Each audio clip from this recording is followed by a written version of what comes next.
Good morning, group. This lecture is going to be on the hematologic and lymphatic systems. It starts on page 267 of your textbook. Open your book and let's look at all the pages together. And I'm going to try to do the best I can with angling it so you can see better. Open your book to page 267 and let's just start in. I have to tell you that when I was in school, I hated this section on blood and lymph. I didn't understand it. I ended up not really ever using it very much, and it was just kind of very vague to me. But since I've had to learn it in school to teach you guys, it has turned out to be actually one of my favorite sections. Once you bring all the elements together, it makes a lot of sense. And of course, it's very important. So, that being said, let's start out with what we always do. Let's look at the vocabulary. First vocabulary, I'm going to pull the book down just a little here so we can see.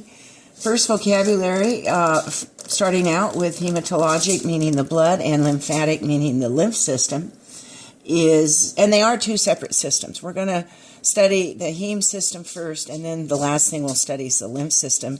They are two completely different systems. But for the vocabulary, first word is agglutination that you see there, and that just means to stick together. Albumin is a very special substance, and now I'm going to pull out a piece of paper so I can write on it. And albumin is a protein, a very complex protein, a very long chain, has a lot of molecules in it. But it is made by the liver. And where does it go? It goes to your bloodstream. So when we talked about, remember we talked about all the compartments, and we had the intravascular compartment, like say a cell, and it was the fluid and everything inside the cell. And then I would draw a picture, and I draw a blood vessel, and inside the blood vessel, it's called the intravascular compartment, where the fluid is. And then over here, you have red blood cells. Those are the solid components inside the vessel. Outside the blood vessel, do you remember we called it the interstitial fluid? And that was, other word for it was bath water. And the two of those together comprised the ISF and the intravascular fluid. The two together were called the extracellular fluid compartment. Anyway, there is plasma, so you have the solid elements, which is your red blood cells sitting down here in your blood vessel. Then you have the liquid portion that is in your blood vessel, and the liquid portion is called the plasma. This is just review.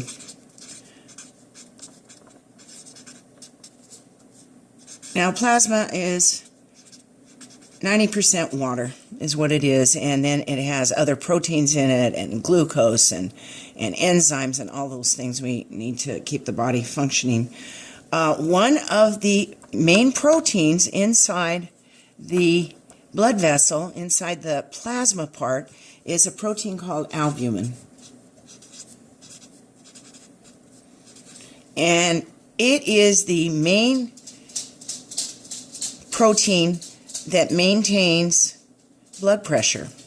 So think of that as being so very critical to maintaining blood pressure. That's what albumin does. It's the function of that protein. Where is it made? Well, it's made in the liver. Made in the liver. Albumin is made in the liver. Now, there are 4 proteins that are very important to life, and I'm going to name those for you. They're made in the liver. So the 4 important proteins made in the liver, there's a little mnemonic that makes them easy to remember. And it goes, a fine pretty girl. So let's look at those. And I get another piece of paper out. So a fine, pretty girl are the 4 important proteins made in the liver.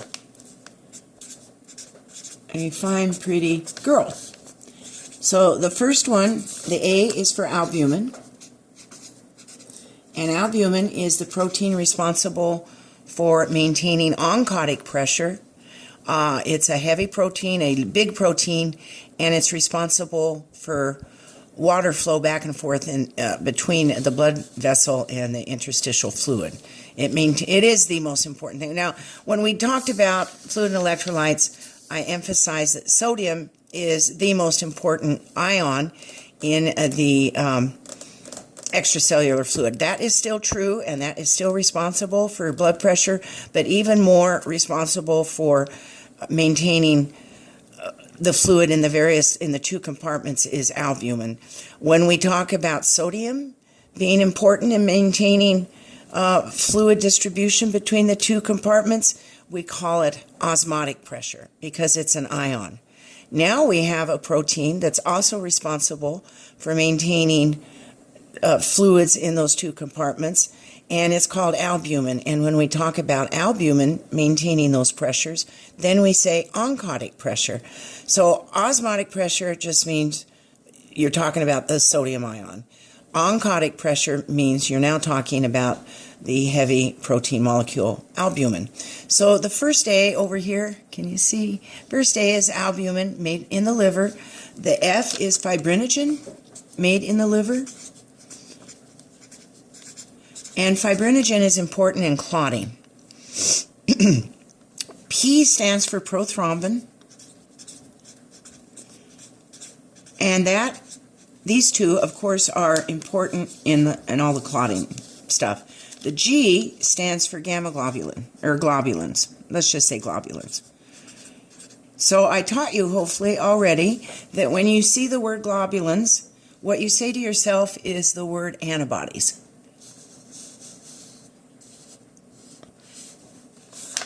So, liver makes 4 very important proteins. The first one is albumin. That maintains our blood pressure.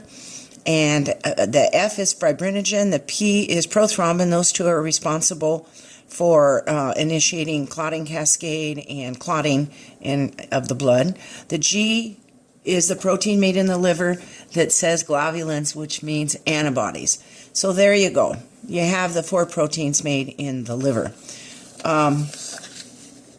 So I kind of got off here, but we were talking about albumin, and albumin is an important protein made in the liver responsible for maintaining the different pressures in the extracellular fluid compartment. The next word down is anastomose, and I think I've explained that before, but if I cut any structure in the body, say I have to take out cancer or something I have to remove, so the 2 ends have to be cut, the thing has to be removed, and then you have to sew the 2 ends together. You have to sew. And when you sew things together, you are anastomosing the 2 ends together. Anastomose means you just sew together 2 ends that you have created. If you have and every time you do a surgery on anybody, you know you're cutting things out. So there are anastomoses made by the surgeons inside the body. When you have a patient that's had surgery, the 2 anastomosed ends are the ones that are very weak. They have stitching in them. If a stitch comes loose or something happens, you lose your anastomosis, and that is one of the bad things that happens after surgeries is people blow their anastomoses out, have to go back to surgery, and everything has to be sewn back together, or you have a big catastrophe. Anyway, that's what an anastomose means. It means to sew things together. Okay, back to our words here. Coagulation means to clot. Embolus, you know. Erythrocyte is the fancy medical word for a red blood cell. So an erythrocyte is an RBC. Fibrin is part of the clotting cascade, and I think of a fibrin clot as kind of being the final end thing. When you're done coagulating everything you need to do, the very last step is you finally have a fibrin clot That's kind of what a scab is. It's the fibrin clot at the end. Fibrinogen, again, is one of the 4 proteins we just learned in A Fine Pretty Girl. Globulin is one of the 4 proteins made in the liver. Hematocrit, we'll go into what that means here in a little bit. Globulin, when you hear the word globulin, you're going to say antibody to yourself. Hemostasis, that's a word that means to stop the bleeding. So if you read the doctor's surgical notes, they always say hemostasis. How do they say it? They say hemostasis completed, or they use some word like that. They have to say at the end of their surgical report that they got all the bleeding under control and there was no bleeding before they closed the patient up. So the next time you read a surgery report, you can see that written in their report. Leukocyte, the next word down, is a fancy word for white blood cell. So an erythrocyte is a red blood cell. A leukocyte is a white blood cell. Lymph, we're going to go over to that in great detail here pretty soon. Lymph nodes, part of the lymph system. Lymphocyte is the individual cell inside the lymph system. Macrophage is just one of the cells made by the white blood cells, and they go along and they eat up all the bad stuff in your body. They sweep up the debris and the bacteria and the dead items. Let's see. They have the words phagocytosis and pinocytosis together, and this just means phagocytosis is when macrophages go around and eat up solid things and gobble them down and get rid of them. Pinocytosis is when they go around and they eat up things that are fluid. So phago means you eat up solid things. Pinocytosis means you're eating up the bad fluids. Plasma, I did explain, it is the liquid part of the bloodstream. Now, I will tell you, might as well tell you now, that plasma, by definition, is serum plus fibrinogen, or serum plus the clotting factors. So if we spin down blood, and when we spin down blood, what we're doing is we're making all the red blood cells, by spinning it down, we're making all the red blood cells go down to the bottom of the test tube. And what we're left with on top is the liquid portion, the plasma portion of the blood. Well, we can separate out the plasma, we can take it, we can remove the clotting factors, and what we're left with, by definition, is just serum. So serum is just the plasma part, the water part of the blood, but with the clotting factors removed. And they're both yellow. Serum is very yellow. Blood is red, of course, and serum is the yellow part. Alrighty, let's see. Where are we at? Plasma. Okay, platelet. The next word down on your list is platelets. And the fancy word for platelet is thrombocyte. So erythrocyte is red blood cells. Leukocyte is white blood cells, and thrombocytes are platelets. You need to know the terms there. Alrighty. Prothrombin, that's on your list. It's just one of the elements made for the coagulation of the blood. RH factor, I think you've had that. We've had that. Valley has kind of talked about that at length. We'll talk about it a little bit more. If you say somebody is O positive, then that means their blood type is O, but the positive is talking about the RH factor. And especially important with pregnancy, is it not? And babies. So, positive or negative attached onto O, AB, A, B, or A. If it has a positive or negative, we're talking about RH factor. And that's called the rhesus factor, because they did it first. They first found out that factor when they studied blood in rhesus monkeys. So they just called it rhesus, RH factor. Alrighty. The spleen is an organ. On the left-hand side of your body, it's a great big, huge, bloody organ. And blood is stored in the spleen. So when the blood is made in the bone marrow, and we don't need it right away, it goes to the spleen and is stored there. The spleen has the function of storing blood, and it filters out the old blood. It gets rid of a lot of old blood cells when their 21 days are up. It will filter those out, and it, what else does it do? I think that's about it. Since it's so vascular, the spleen is implicated in a lot of our surgeries that we do for ruptured spleens in auto accidents. It's just sitting right there. It's kind of close to the top of the surface of your abdominal cavity. It's not hiding down underneath, but it's right there, and with impact injuries to the abdomen, we often see ruptured spleens, and since it's got so much blood holding in there, you can obviously lose a lot of blood, and they often have to go in and take the spleen out. You are perfectly able to live without a spleen. Your immunity might be down a little bit, and they tell people that have had splenectomies to be sure and get all your vaccines and get your flu shots and stay up to date on your tetanus shots and all your vaccinations. Other than that, we live just fine without the spleen, because the other organs in our body have they duplicate the functions of the spleen. The liver will take over any of the functions of the spleen, and we're able to survive just fine without the spleen. Next word down, I think that's it. I will add one word on there that it pops up later, and the word is reticulocyte. And a reticulocyte is an immature red blood cell. This will become important later when we talk about immature cells. Reticulocyte is an immature red blood cell.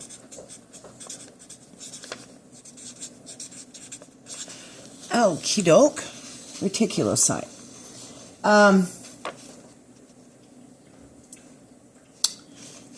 Where am I? So, I think you understand antibodies and antigens by now.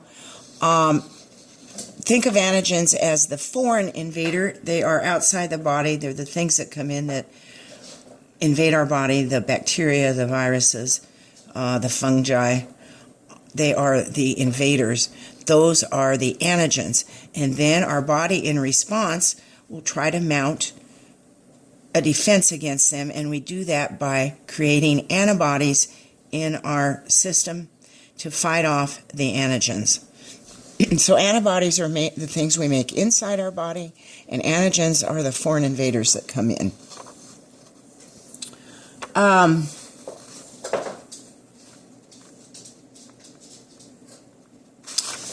Okay, let's move on down.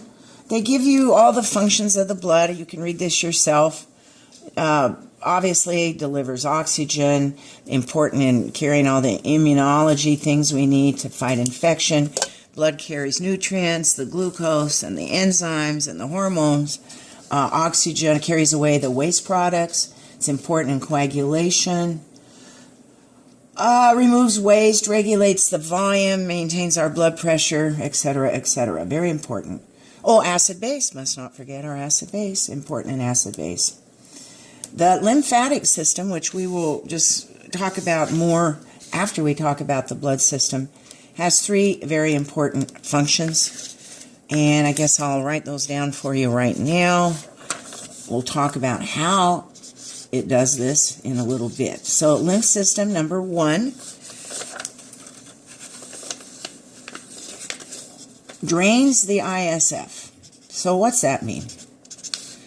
So I drew the blood vessel, and outside was the interstitial fluid, and inside was the intravascular fluid, and those two together were called the extracellular fluid. And as you remember, those two fluid compartments are always going back and forth with their water. Too much is edema, too little is hypovolemia and shock. For every single blood vessel you have in your body, say this is an arterial, right next, and of course you always have a little vein next to it, but right next to those is another structure, another channel, another vessel, and it's a lymph vessel. So wherever you have an arterial in your body, right next to it, Flowing around it is a lymph vessel. So there's 3 compartments. They're always together. The lymph has its own circulation. We will be covering that. So when I say the lymph drains the interstitial fluid, it is, and I have a little, let's see, I have a little thing that tells you how much. I think it's, where's my thing on lymph?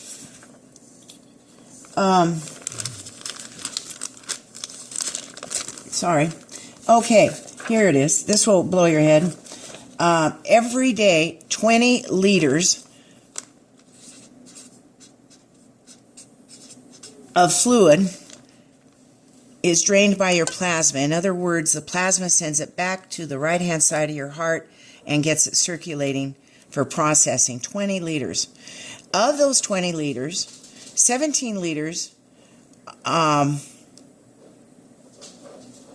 well, let me rephrase that. Every day the body processes 20 liters of fluid back and forth around your body for processing.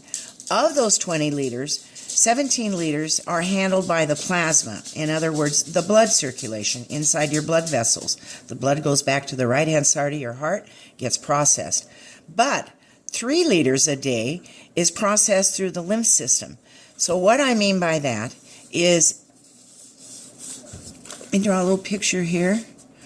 The lymph system, remember, if this is a blood vessel, can you see that? Right outside of it, we have a lymph vessel. And it is up to the lymph vessel to take the interstitial fluid and 3 liters out of 20 that's processed per day and send it back to the right-hand side of the heart. So the interstitial fluid is important in getting rid of all this extra interstitial fluid that we have to get back to the right-hand side of the heart. Of course, our circulatory system handles 17 liters, but the lymph system handles 3 liters a day that goes into the lymph system to circulate and be processed. All right. So, number 1, the lymph drains the interstitial fluid. The second thing that is important that the lymph does is in immunity. And we know lymphocytes are very important for immunity. We have our T cell lymphocytes and we have our B cell lymphocytes, and those are the 2 components of our lymph system that make that whole antibody antigen thing. They're the ones responsible for making the destroyers of the bad bacteria and the viruses that come into our body. So, number 1, drains the interstitial fluid back to the heart. Number 2, because of lymphocytes, it provides immunity by creating antibodies for us to fight infection. And number 3, and why do I forget what number 3 does? Here, hang on, let me look. Oh, yes, okay. The other important thing that the lymph system does is it takes all the fat from our digestion and handles the fat and sends the fat back to the right-hand side of the heart. Isn't that bizarre? So we know in our digestion, all the elements of our digestion are broken down and they enter into our bloodstream. Well, not all of it. Proteins and the glucoses, the sugars, are handled by our regular bloodstream. However, the lymph system handles the fats made in our digestion processes and sends it back to the right-hand side of the heart. So fat actually travels via the lymph system. It doesn't travel any other way in our body. It's the lymph system that snags all the fat from our digestion and propels it around the body to go back to the right-hand side of our body. So I'm going to say, number 1, drains the interstitial fluid. Number 2, provides immunity. And number 3, transports fats. I would memorize those 3 items. You never know when they're going to pop up on a test. Okay, so those are the functions of the lymph system. We will talk about that in more detail later. I think now the next section talks about hematopoiesis here in our book, right here. And then it talks about, so hematopoiesis just means the manufacturing or production of heme, which is red blood cells. We know by now that that happens in your bone marrow, in the top part of your large bones, like the top of your femur, top of your shoulder bones up there. It's the big part of the bone where the marrow is. The marrow in the bone creates all the elements of the blood. So hematopoiesis is the formation and the production of red blood cells. So the next word down is erythropoiesis. Well, an erythrocyte is a red blood cell. So erythropoiesis means the manufacture of the red blood cells. Well, it turns out that this operates, the kidney is so important. The kidney makes a protein or an enzyme, whatever you want to call it, called erythropoietin. Did I spell that right? Erythropoietin. Let me look. Erythropoi. Yeah, I did spell it right. So except there's an I there. This is an I. Erythropoietin is a chemical made by the kidney, and what this does is it goes to the bone marrow and stimulates it to make red blood cells. Without the erythropoietin, your bone marrow is not stimulated enough to make red blood cells. So the kidney is highly involved in stimulating the bone marrow to make red blood cells. When we have kidney failure, patients have kidneys that just don't make erythropoietin anymore, and kidney patients are usually profoundly anemic, meaning they lack red blood cells. The other name for erythropoietin, sorry if I'm wiggling the camera here, the other name is EPO. Doctors like to call it EPO. And that's just kind of a shortened word for the hormone erythropoietin made by the kidney. Sorry about my little puggies. They're having a fit here, barking at every bird that flies by. Okay, erythropoietin, the other name for it is EPO. And they went into the laboratory in the 1980s, and they said, maybe we can genetically manufacture EPO. And they did, and they call it EPOGen. And that means genetically made EPO.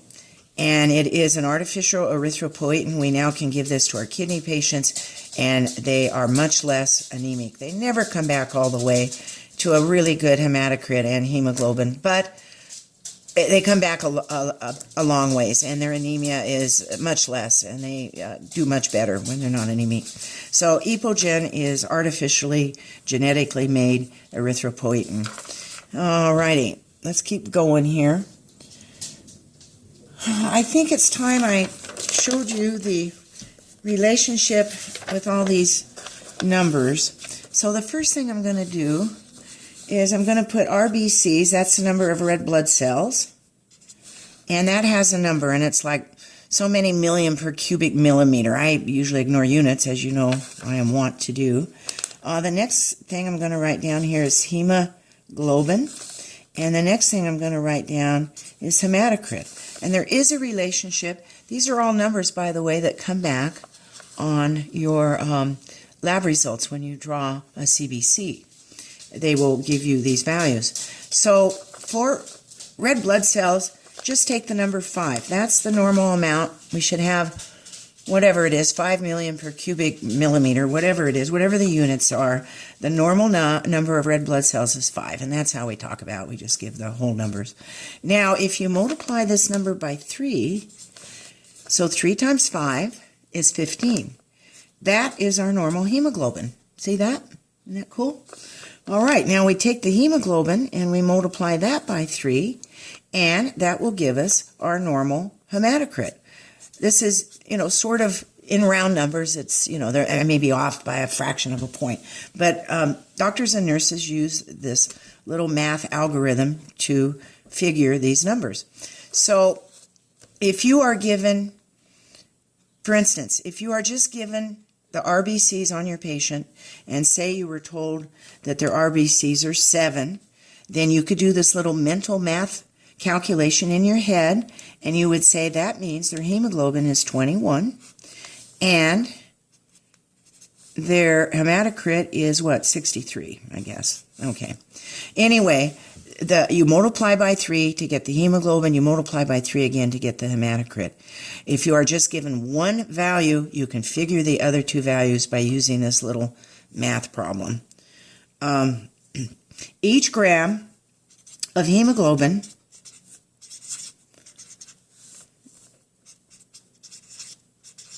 contributes 1, 2,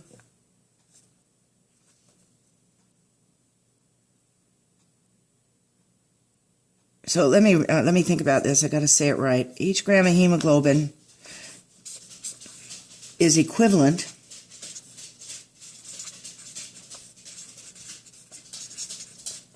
to 1 unit, which is 1 pint, which is 500 cc's of blood. So let me explain. So we know the human body has 6,000 cc's of blood. Remember, the cardiac output is 6 liters per minute, and that's how much blood you have in your body.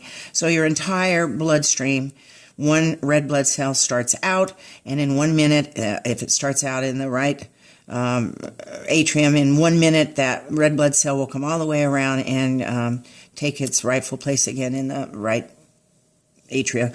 The circulation of the blood is 6,000 cc's per minute. That's the cardiac output. Cardiac output is 6,000 cc's per minute. So in the 6,000 cc's of blood that is circulating in our body, if you divide that by 500, then you come up with about, what is that, 12 units of blood. Is that right? 12 pints of blood. That's how much blood we have in our body. So to get back to my little equivalency here, each unit of blood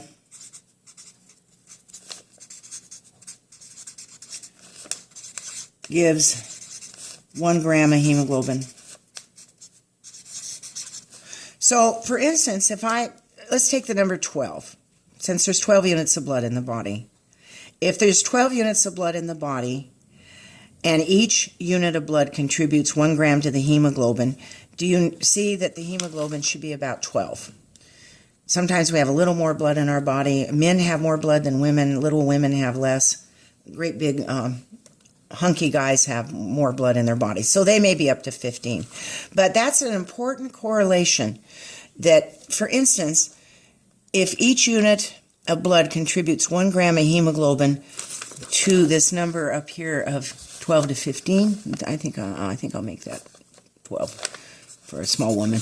Okay, we know by looking at the hemoglobin how much blood they have lost either in hemorrhaging, like in an accident, or after surgery, and I'll show you what I mean by that. If they have a hemoglobin of 15 before surgery, and A with the line over it means before surgery, and you check their CBC the day after surgery, and their hemoglobin is now down to 12, they have lost 3 numbers on their hemoglobin, which means they have lost 3 units of blood. So do you see how handy that is? You can tell right away they've lost 3 units. Well, we only have 12 units of blood in our body. So if we've lost 3 out of 12, that's about a fourth. That's a fourth of our circulating blood volume. And pretty soon, when you get up to, a half of our circulating blood volume, which would be, if we lose 6 points on our hemoglobin, that would be 6 units of blood, and we only have 12 units, so that would represent half our circulating blood volume. Then you can see that we're getting real close to the definition of shock, lack of circulating blood volume. So I offer this to you because it has really helped me in my practice to figure out if the person is anemic or not, how much blood they've lost, and where we stand. Therefore, if the doctor comes in and tells you, let's give them 2 units, he writes an order for 2 units of whole blood, you will know, since each unit contributes the number 1 to the hemoglobin, you know that should raise that patient's hemoglobin by 2 points. So if he's down to around an 8 on the hemoglobin, 2 units of blood should raise him to about a 10. And by the way, they don't transfuse anymore in the hospital till your hemoglobin gets down to about 8 because of all the HIV and hepatitis problems and stuff. They just don't transfuse. They used to do it all the time. Man, you'd spill one little drop of blood on the table and they'd give you a transfusion. Those days are over. So you can now figure what each unit of blood should raise their hemoglobin. If you have any of the numbers, like say I give you a hemoglobin of 10, you can now figure the hematocrit is about 30. You multiply by 3, and you can divide by 3. What is 10 divided by 3? Let's just say 3 plus something or other. So this would be their RBCs. You don't need the lab to tell you what they are. You have figured this out because I've given you the math equivalencies, haven't I? RBCs, hemoglobin, and hematocrit. You know them because you know now how to multiply by 3 to figure them out. All right.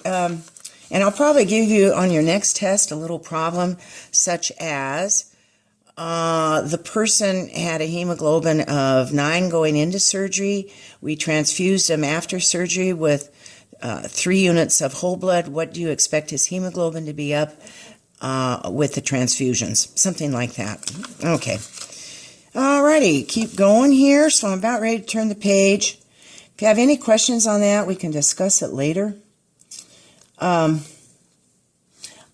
So there is a paragraph that I said to be sure and read the students. It's over here under blood. It's the last sentence in that paragraph, and it says blood is responsible for transportation of oxygen, carbon dioxide, nutrients such as glucose, heat, waste products, disease-fighting substances, which would be your antibodies, globulins, and hormones to and from the cells.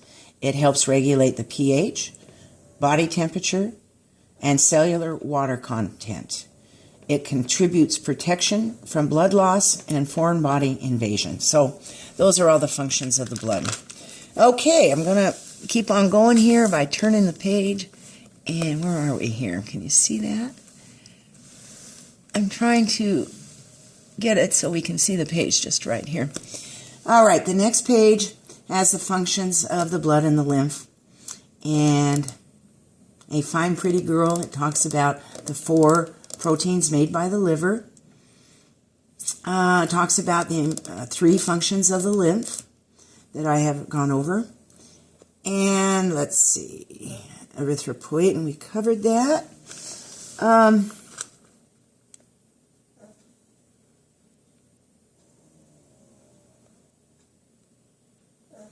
It goes into a description of the plasma, which is just, as I talked about, just the fluid portion of the blood. Takes up about 55% of the blood volume. The other percentage would be your solid elements, which would be your red blood cells. And your white blood cells. And your platelets. Okay. Plasma also, since it's water, has the salts, the electrolytes in it, the dissolved glucose, the waste products, carbon dioxide, your hormones and your enzymes, anything that can be dissolved in water, the plasma is carrying. Then it talks about the difference between osmotic pressure and oncotic pressure. They're really sort of interchangeable. Doctors use those words interchangeably, but specifically osmotic pressure is when you're talking about fluid shifts in your body that are caused by sodium ion. Oncotic pressure is talking about the fluid shifts in your body that are caused by the protein albumin. And just to demonstrate how important albumin is in maintaining intravascular volume, I had some of you take out your phone and Google the images for kwashiorkor. I'll write that down here.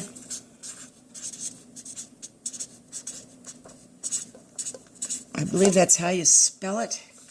And this is a condition where people do not have enough albumin in their bloodstream. Therefore, all the fluid is leaking out into their interstitial spaces, into their bath water, and because they cannot maintain oncotic pressure in their bloodstream. Albumin is a protein.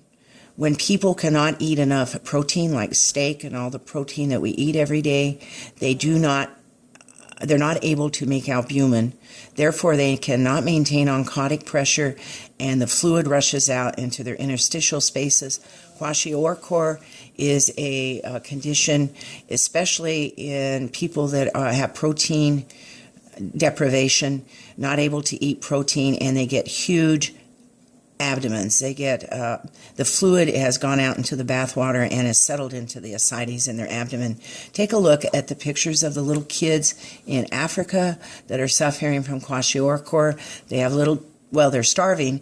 They have little teeny weeny skinny legs, but these huge abdomens, and that's because they don't eat protein. They don't make albumin.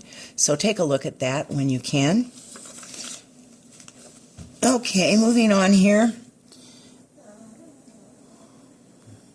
They're moving on. They're talking about the formed elements. This would be the solid elements of the bloodstream. So now we got to get into our discussion, and I'm not sure whether Valley has gone over all the elements that are made in the blood, but let's do that now. So here's your bone marrow. Your bone marrow makes 3 very important elements of the blood. The first one would be red blood cells. They're in a class all their own. The second one is platelets, and they're weird. They're little fragments of cells, but we'll call them platelets. And remember, the other word for platelets is thrombocytes. The other word for red blood cells is erythrocytes. And then the third thing the bone marrow makes are white blood cells. And those are called leukocytes. Got 2 names for everything, don't we? Okay. So, red blood cells, platelets, and white cells, leukocytes. Now, if we do a differential on a CBC, CBC stands for complete blood count, and a CBC will give you 3 things. It gives you the amount of RBCs, it gives you the amount of WBCs, gives you the amount of platelets, and it gives you hemoglobin and hematocrit. That's what normally comes back on a CBC. If we ask for a differential, so it will say, the doctor will say, do a CBC with diff. Diff stands for differential. That means we now take the white blood cells, and we look at what kind of white blood cells are in that specimen. There are 5 different kinds of white blood cells, and we will look at those now. So, let me draw that again. You got your marrow up here. It's making red blood cells. Red blood cells, it's making platelets, and it's making white cells. But the white cells, if we differentiate and talk about different kinds of white blood cells, we now have different things to learn here. And the way to go is never let monkeys eat bananas. Valia covers this. She usually covers it before I do, but we'll go into it again. So this is the 5 different kinds of white blood cells that you can have. By the way, I think by now you have all memorized the normal white blood cell count is 6,000 to 10,000. So if a patient comes in with a white blood cell count of 15,000, that's elevated, is it not? That means he has an infection. All right. So 5 different kinds of white blood cells. Never let monkeys eat bananas. The N stands for neutrophils. Now, unfortunately, they've given all sorts of different names to the neutrophils, just to confuse us. But they're all the same. They all mean the neutrophils, and I will tell you what the function is here in a minute. So the names for neutrophils, they can call them SEGs, because the other name is segmented neutrophils, and it's just the way they look under the microscope. They're in segments or something. The other name for neutrophils list here.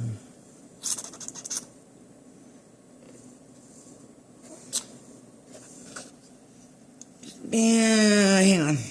Why? I forget. I don't know why I am blanking out here.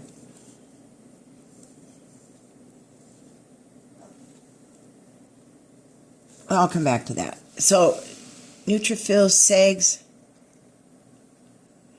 Why can't I have to remember?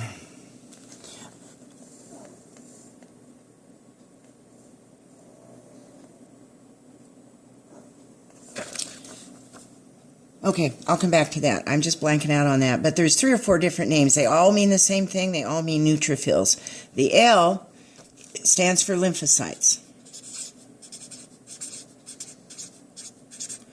The M for never let monkeys eat bananas. The M is monocytes. The E is eosinophils. And I'll tell you how I remember these here in a minute. The B is basophils.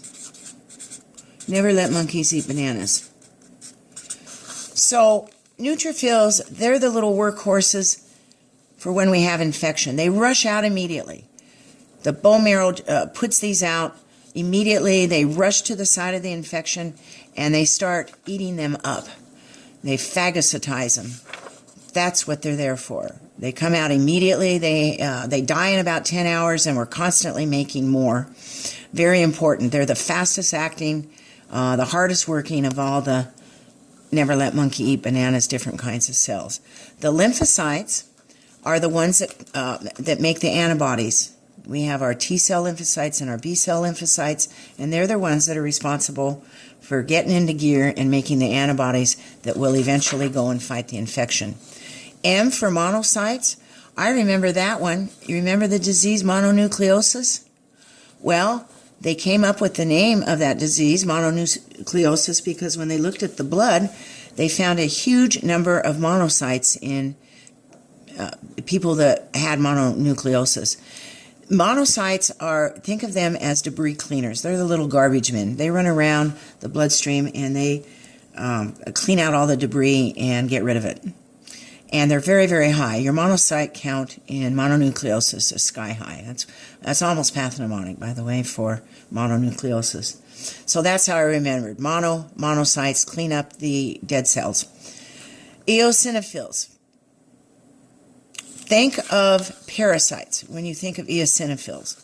And I'll tell you a little story that brought that home to me. When I took my pug in and I had her looked at by my vet, she drew some blood on her, and the blood work came back, and she says, oh, she doesn't have any tapeworms or any worms or anything. And I said, well, how do you know? And she said, because her eosinophil count is normal. Eosinophil count in the bloodstream goes high when you have parasites. Tapeworms, any kind of parasitic infection. Giardia, anything that you would get that would be a parasite. Eosinophil count goes high. There's a recent discovery about eosinophils in relationship to asthma that is fascinating. They found that there's some kinds of asthma where the patient makes too many of his own eosinophils in his bloodstream, and those eosinophils trigger off his asthma reactions. And they got new drugs now that drop down the number of eosinophils so that you don't trigger your own asthma. I can't remember the name of the drugs. They're all over the advertisements on the TV. I couldn't believe it when I first saw the advertisement, but I had to look it up. And sure enough, they've discovered that there's something called eosinophil asthma now. So eosinophils are for parasites and can trigger asthma. The basophils, this one's kind of an easy one. Can you see that one down here? Basophils. See the B in basophils? Think of bee sting. Bee sting, basophil, bee sting. And what this is, basophils are responsible for releasing all that histamine that we want to get released when we have inflammatory reactions. Remember, in pharmacology, we learned all the different components that would trigger an inflammatory reaction. We had kinines and bradykines and histamines and what are the other two? I can't remember. Anyway, I need to review my pharmacology, don't I? Basophils are one of them. Basophils are one of the modulators of inflammation. They release histamine. So, never let monkeys eat bananas. I hope this is an easy way for you to remember the 5 different kinds of white blood cells. They all have a number, and I don't think I've memorized them. I couldn't give you the normal lymphocyte count for love nor money. And neutrophils, I can't remember those either. But they have numbers. The doctors look at the numbers, and they can tell you what's going on in the body by looking at those numbers. So when I asked the med tech what they do over there, how do they measure all these things, all these 5 different kinds of white cells, and he told me that they put the blood from the test tube into this computer machine, and when it comes out, there's these bands, these columns, and they look, and each one will give a measurement.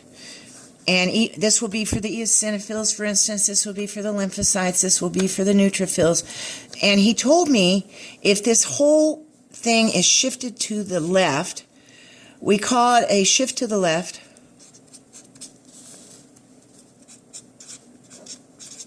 And what that means is that you are now seeing more immature white blood cells. Immature white blood cells are called bands.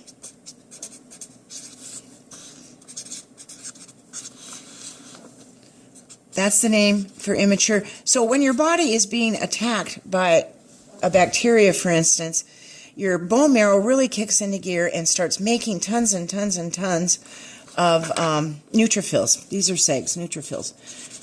And there's so many being made that there's now a combination of mature ones that we want, but also these little baby bands, little baby white blood cells. And they're being produced in order to conquer the infection.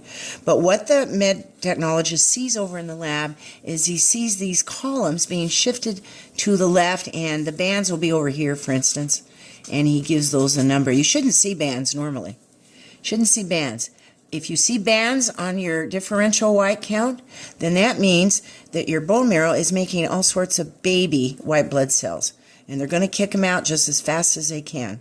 So if you see bands, we call it a shift to the left. This represents, when they say a shift to the left, this represents a bacterial infection. Shift to the left. You'll hear that term often. Oh, he's got a left shift, they'll say. And you're going to know that it means there's more bands, there's more baby whites, and that it's a bacterial infection. Now, if this whole thing shifts to the right, can you see how I've kind of shifted? Then what we're seeing, instead of a whole bunch of baby white blood cells, we are now seeing a whole bunch of lymphocytes, baby lymphocytes. When we have a shift to the right, we now say we have more lymphocytes being made, and that means we have a viral infection. So, to be short about all this, if your blood shows that you have a shift to the left in your white cells, that means you have a bacterial infection. If you have a shift to the right and you're producing more lymphocytes than normal, that means you have a viral infection. That's one way they can tell if your pneumonia is a bacterial pneumonia or a viral pneumonia or any other infection in your body. They look at the shift in those columns over there in the med tech lab. And a shift to the left means you're being invaded by bacteria. A shift to the right means you're being invaded by viruses. Pretty clever, huh? Okay, let me take a look here. I've got to put my head in here.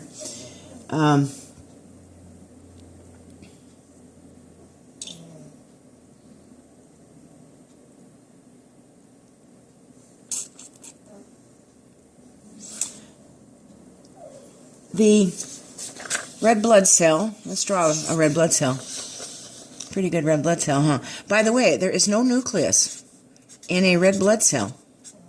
That means it cannot reproduce, it cannot divide, It has to be made by the bone marrow, and then once it comes out, it can't divide. Once it's in the bloodstream, that's it. It has no nucleus. The other thing that means is, since there is no DNA in this, there's no nucleus, you cannot ever get cancer of the red blood cell.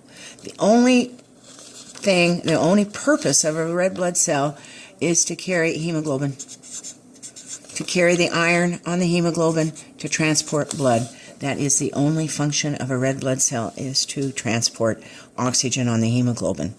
Now, white cells, in contrast, are very complicated cells. They have a lot of DNA. They have a nucleus. Therefore, you can get cancer of the white blood cells. And they will replicate themselves out when they are pushed out of the body. They can They have little feet on them, little podopods they call them, and they can travel all around the blood, and they can eat up bacteria and suck up bad things. They can move around. They have locomotion. The red blood cells, they don't have any feet on them. They can't travel. They're totally dependent on the pulsation of the heart moving it around the body. So I thought that was kind of interesting. All right, hang on. Let's see here. The lifespan of a red blood cell is about 4 months. The lifespan of your white cells, your SEGs, the ones that eat up the bacteria, are only 10 hours. So they have to be made pretty frequently. Red blood cells are red because of iron. You know, when you look at rust on a nail, it's red, and that's why red blood cells are red, because of the pigment that iron creates in the hemoglobin. The hemoglobin molecule, I looked it up one time and it was overwhelming. It goes on for pages. It's a huge molecule. But the important thing about the hemoglobin molecule is it has 60 times more affinity with the oxygen than, say, the plasma, the water in your bloodstream. So it 60 times greater strength to pull up oxygen than plasma. If you draw a blood vessel again, and we have a red blood cell here, about 95% of the blood in your blood vessel carries oxygen. The plasma, the water part, does carry a little bit of oxygen, but it's only about 5% oxygen. We can carry oxygen in our plasma, but it sure is not very much.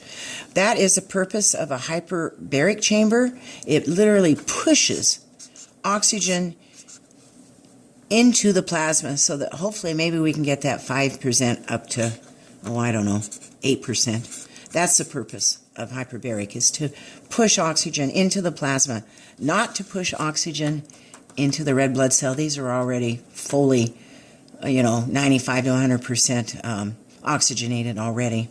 So the purpose of hyperbaric is to get it into the plasma. Alrighty, special affinity for oxygen, we've covered that.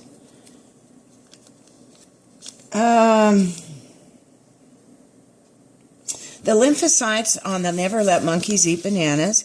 I told you the lymphocytes are important for making B-cell lymphocytes and T-cell lymphocytes. These are the guys that make the antibodies. They are made in the bone marrow, but guess what? They get pushed out and they migrate to the circulatory system called the lymphatic system. They end up going to the lymph nodes and they travel around in your lymph circulation. So they are indeed made in the bone marrow, but they're pushed out and they end up in the lymph system. Okay. And by the lymph system, I mean the organs, the spleen, the thymus, the appendix, the tonsils. Those are and the lymph nodes. Those are the organs of your lymph system. Lymph system will cover, it has a special circulation. We're going to cover that here at the end of the chapter. Alrighty, let's see.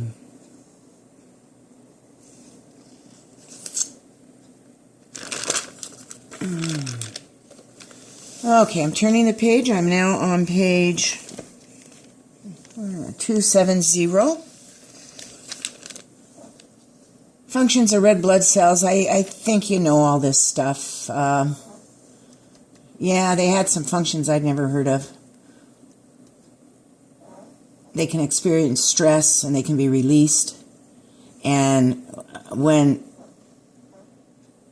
blood vessels are constricted, they release ATP, which causes vessel walls to relax and dilate. It's kind of the opposite of the RAA system. Anyway, I thought some of